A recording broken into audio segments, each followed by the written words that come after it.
푸른 나무 교회 매일 묵상 제16주차 화요일 모세 같은 선지자. 내 하나님 여호와께서 너희 가운데 네 형제 중에서 너를 위하여 나와 같은 선지자 하나를 일으키시리니 너희는 그의 말을 들을지니라. 오늘은 메시아의 이미지 세 번째로 모세와 같은 선지자를 살펴봅니다.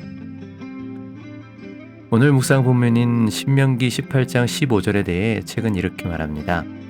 이 하나님의 약속은 그분이 이스라엘에 지속적으로 보내신 선지자들을 언급했던 듯하다. 하지만 중간기에 예언의 목소리가 그치자 그 선지자는 메시아를 가리키는 호칭으로 여겨졌다.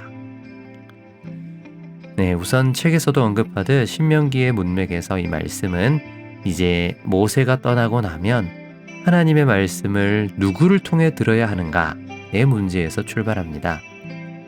바로 앞절인 14절은 가나안 사람들의 풍습처럼 점쟁이의 말을 듣지 말라고 하면서 이어지는 15절에서 모세와 같은 선지자를 보낼 테니 이 선지자의 말을 들으라고 하는 거죠. 그리고 이어지는 20절에서 22절을 보면 이 선지자가 단 한 명의 선지자가 아니라 앞으로 모세의 후계자들이 될 여러 명의 선지자들이라는 걸 알 수 있습니다. 그래서 1차적으로는 여호수아겠죠. 그리고 여호수아 이후로도 또 수많은 선지자들이 있어 왔습니다.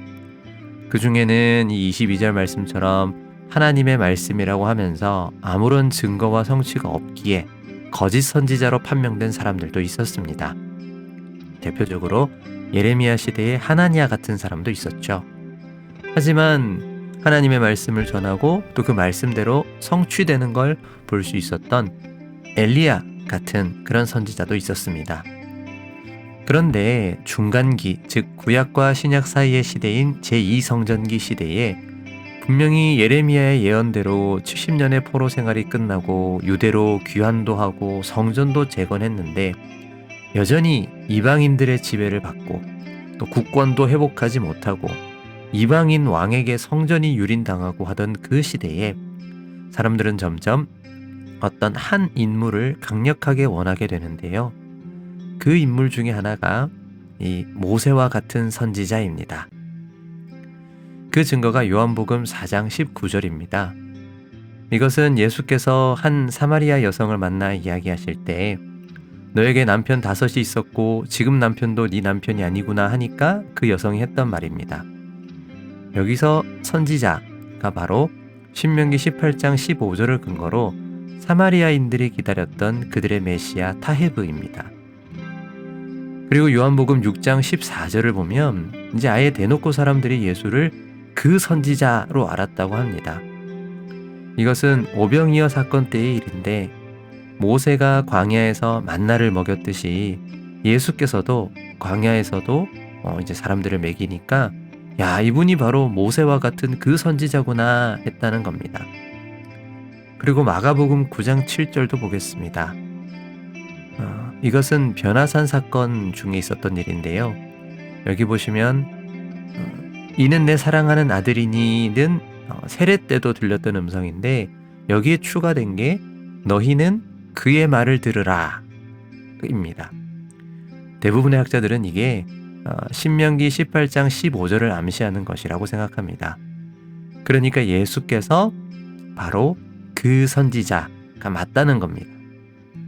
그래서 여기서 그의 말을 들으라 하는 거는 예수님 말씀 잘 들어라 정도가 아니라 예수께서 바로 하나님께서 약속하신 그 선지자, 모세처럼 하나님과 대면하고 말씀을 우리에게 전해주고 그럴 뿐 아니라 애굽에서 구원하듯이 우리를 해방시켜줄 그 선지자라는 말입니다. 이렇게 복음서 곳곳에는 예수가 바로 그 모세와 같은 선지자라고 하는데요. 마태복음 5장의 산상수훈에는 또 이런 얘기가 있습니다. 예수께서 옛사람에게 말한 바 뭐뭐뭐 하였다는 걸 너희가 들었으나 나는 너희에게 이르노니 하시면서 모세가 전했던 그 율법을 재해석하시는 이야기가 여러 번 나옵니다. 그래서 이것은 예수께서 단순히 모세의 후계자가 아니라 오히려 모세보다 더 뛰어난 우리 더 궁극적인 선지자, 정말로 하나님의 마음에 중심에 있는 것을 아시고 우리에게 가르치는 분이라는 겁니다. 그러니 다른 사람의 말을 들을 게 아니라 바로 그의 말을 들으라는 거죠. 사랑하는 여러분, 우리에게 예수님은 어떤 분입니까? 예수님의 말씀을 듣는다는 것이 오늘 저와 여러분에게는 어떤 의미가 있나요? 물론 예수님의 말씀 안에 오늘날 우리가 경험하는 모든 것들이 다 들어있지는 않죠. 그러나 세상이 아무리 변해도 변하지 않는 우리의 본질인 자기 중심성을 생각할 때 사실 예수님의 말씀은 우리의 모든 일들 가운데에 적용될 수 있습니다.